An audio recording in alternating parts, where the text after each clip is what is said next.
Picture this, you're staring at your final exam and instead of panic, you feel confident because your brain has already organized everything perfectly. The formulas are there, the historical dates are crystal clear, and those complex literary themes, they're not just memorized, they actually make sense. Hi, I'm Adam Smith, and today I'm going to show you how to turn a simple notebook into your most powerful study weapon.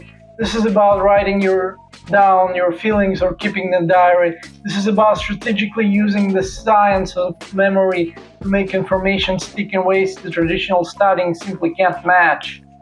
By the end of this video, you'll know exactly how to journal your way to better exam performance. And I'm going to give you the specific techniques that work, backed by cognitive science research. The science behind it. Let's start with why it actually works. When you write by hand, you're activating multiple areas of your brain simultaneously. Your motor cortex controls the physical movement, your visual cortex processes what you're writing, and your language centers are encoding the meaning. This creates what neuroscientists call elaborative encoding. Essentially, you're creating multiple pathways to the same information. Here's what happens when you just read your notebook. The information goes into your short-term memory, but without active processing, about 50% of it disappears within an hour. That's the forgetting curve discovered by Hermann Ebbinghaus over a century ago, and it's still true. But when you write about what you're learning, you're forcing your brain to process information more deeply. You have to understand it well enough to put it in your own words. You're making connections between new concepts and things you already know. And you're identifying gaps in your understanding before they become problems on test day.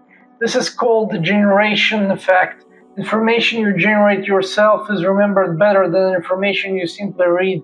Journaling is one of the most effective ways to harness this effect for studying. The key is that we are not just talking about copying notes here. We're talking about active, reflective writing that transforms how your brain stores and retrieves information. The foundation, setting up your study journal. Before we dive into specific techniques, let's talk about the basics. You need one dedicated notebook or digital document for this. Don't mix up with the other note-taking or random thoughts. This is your study journal, and it has one purpose. Each entry should start with 3 pieces of information: the date, the subject you're studying, and what specific material you're covering. This creates context clues that help with later retrieval. Here's the structure I recommend. Divide each page into 3 sections.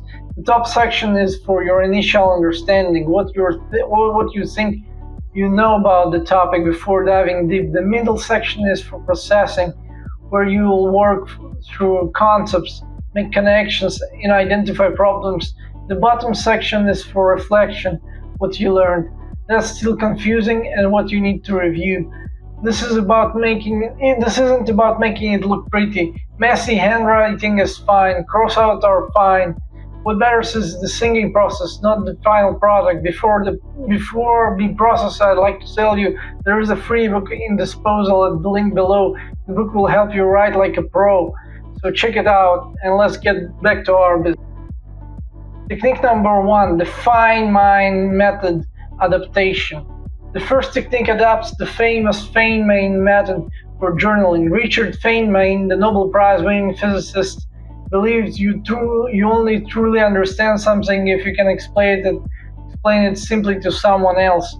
Here's how you apply this to your journal. Pick a concept you need to understand. Let's say you're studying photosynthesis in biology.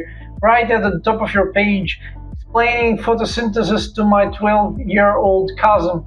Now write out the explanation in the simplest terms possible without using jargon. Don't look at your textbook while you're doing this. Just write what you think you know. Now write out the explanation in the simplest terms possible without using any jargon. Don't look at your textbook while you're doing this. Just write what you think you know. When you get stuck, and you will get stuck, that's where the learning happens. Circle the spot where you got confused, write a question mark. Write, I don't understand this part yet. Then go back to your materials, figure out the specific piece, and return to your journal to complete the explanation. This technique is incredibly powerful because it forces you to identify the gaps in your knowledge before exam day. Every time you get stuck writing your simple explanation, you found something you need to study more. I've seen students use this method to do better, going from struggling with complex chemistry reactions to being able to teach the material to their classmates. The act of writing simple explanations solidifies understanding in a way that just reading never can. Technique number 2, connection mapping. This second technique is about making connections between different pieces of information. Your brain naturally remembers information better when it's connected to other things you know. Start by writing a concept in the center of your page. Let's say you're studying the cause of World War I. Around the central concept, write everything you can think of that connects to it. Economic factors, political alliances, specific events, geography, key figures.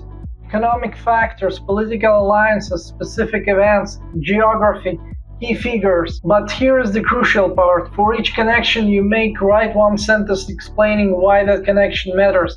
Don't just list assassination of Archduke Franz Ferdinand. Write the assassination of Archduke Franz Ferdinand triggered World War I because it activated the alliance system that had been building tension in Europe. This forces you to understand the relationships between facts, not just memorize isolated pieces of information. When you're sitting in that exam, these connections become retrieval cues that help you remember more information. You can also use this technique to connect new material to things you already know well. Studying physics, connect new formulas to sports you play or activities you do. Learning economic principles, think about how they apply for your part-time job or family budget. The more connections you can come up with and write them down, the more retrieval pathways you create for accessing information during your exam. Technique number 3, the problem-solving journal. For subjects like math, physics, or chemistry, where you need to solve problems, this technique is essential. Instead of just working through practice problems, you're going to journal your thinking process. Here's how it works. Take a practice problem and solve it step by step in your journal, but with a twist. For every step you take, write a brief explanation of why you're taking that step.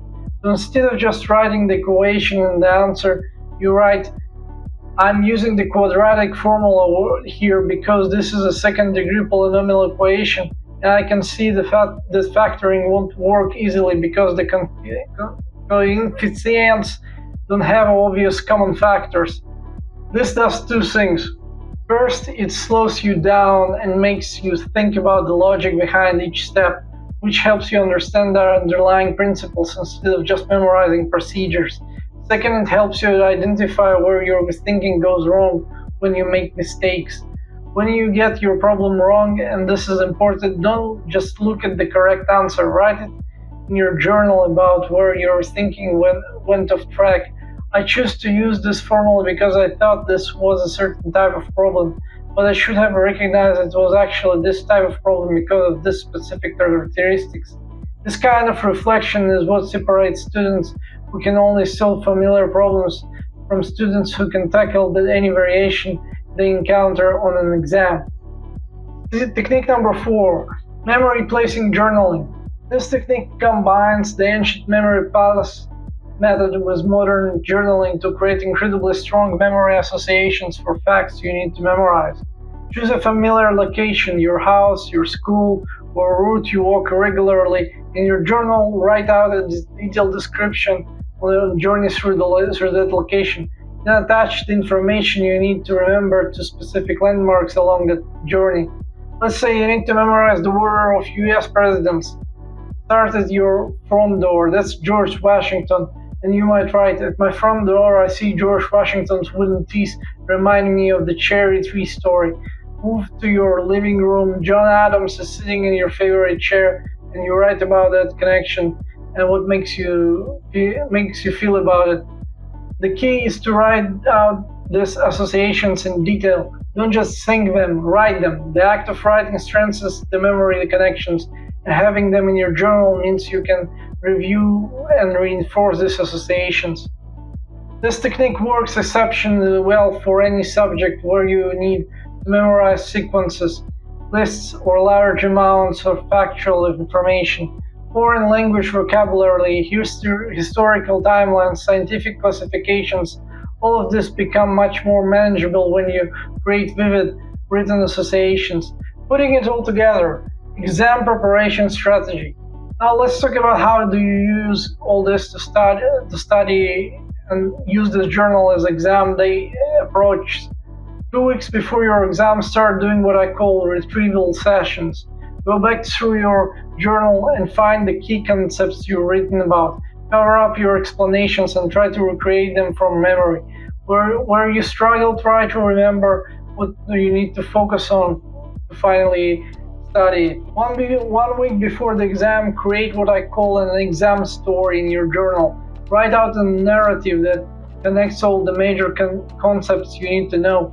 For a history exam, this might be a story about how economic, political, and social factors have contributed to major events. For a science exam, it might be a story about how different principles and formulas will relate to understanding a particular phenomenon. This exam story becomes your mental framework during the test. When you see the question, you're not just searching for related facts, you're assessing this as an organized and connected understanding that you have built through the journaling process. Then, the night before your exam, read through your journal entries, but don't try to memorizing anything new. Just refresh your memory of the connections and explanations you've already worked through. Trust the process you've built. Conclusion. Here's what I want you to remember. Studying isn't just about putting information into your brain. It's about organizing that information in ways that make it accessible when you need it. Journaling does exactly that. It forces you to process information deeply, make connections, identify gaps in your understanding, and create multiple pathways for retrieval. The techniques I have shared today, definement and adaptation, connection mapping, problem solving, journaling, and memory play, palace writing, these aren't just study tricks. They're based on decades of research into how memory and learning actually work. Start with just one of these techniques for your next exam. Pick the one that feels most relevant to your subject. Try it consistently for a week and notice the difference in how well you understand and remember the material. Your future self, sitting confidently in the exam room, will thank you for starting this practice today. The difference between panic and confidence often comes down to how well you've organized the information in your mind, and journaling is one of the most powerful tools for doing so. If this video helped you, let me know in the comments which technique you're going to try first, and don't forget to subscribe for more science-backed study strategies that actually work. Thank you for watching. Cheers.